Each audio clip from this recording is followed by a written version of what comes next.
સુરતની special operation ગ્રુપની ટીમે વરાછા વિસ્તારમાંથી લાખોની ડુપ્લિકેટ નોટ સાથે એકને ઝડપી પાડ્યો।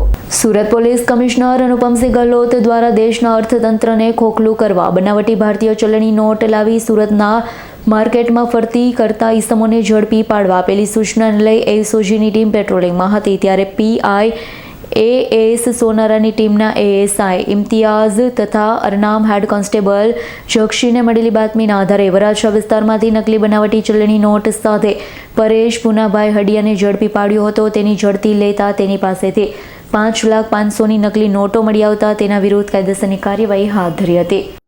એસઓજીને એક બાતમી મળી હતી કે એક વ્યક્તિ જે છે એ નકલી જે ચલણી નોટો છે એ વરાછા, કાપોદ્રા, સરથાણા આ બધા એરિયામાં છૂટક રીતે વેચે છે। તો એ રીતે એસઓજી એની તપાસમાં હતી।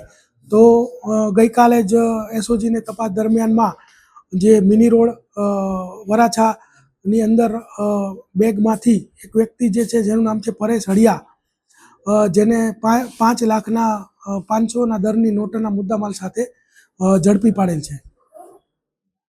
સાહેબ, કઈ રીતે સર્ચ ઓપરેશન કરાયું અને આગળ કઈ રીતે તપાસ?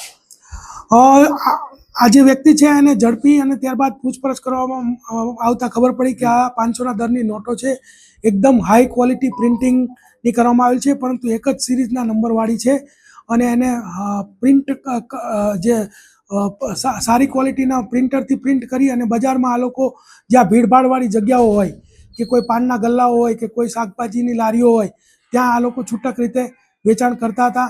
આ જે આરોપી જે છે એનું નામ પરેશ હડિયા છે, પોતે કિરણ ડાયમંડની અંદર 1 વર્ષથી 6 વર્ષથી નોકરી કરે છે અને 1 વર્ષથી આ જે નકલી ચલણી નોટો છે એને વટાવવાનું કામ કરે છે। Bureau report S9 news Surat. અમારી તમામ માહિતીથી અપડેટ રહેવા માટે જોડાયેલા રહો S9 ન્યૂઝ સાથે।